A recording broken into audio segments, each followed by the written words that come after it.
ladies and gentlemen, to another segment of the late night show.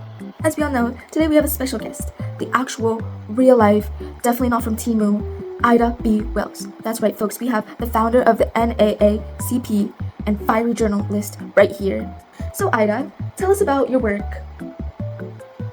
I used my journalism to investigate and expose lynching, showing with facts that it was a tool of racial terror and not justice, and I wrote so the world could not ignore it. Wow, that's so cool. Now tell us about your amazing book, Southern Horrors. Southern Horrors was my 1892 pamphlet where I presented evidence that many lynching accusations were fake and these acts were used to control and terrorize black populations. Now Ida, what inspired you to become a journalist? I was driven to investigative journalism after my friend Thomas Moss and two other men were killed in 1892, and the story was twisted to make them seem guilty without proof.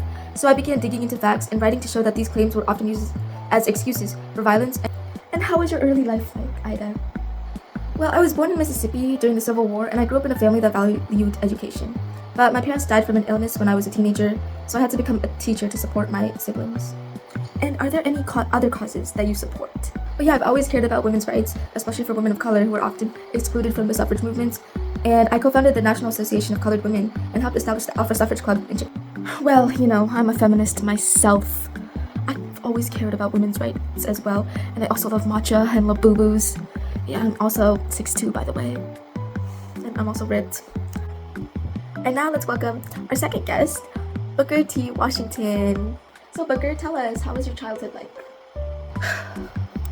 Well, I was born into slavery in Virginia, and I spent my childhood working instead of going to school.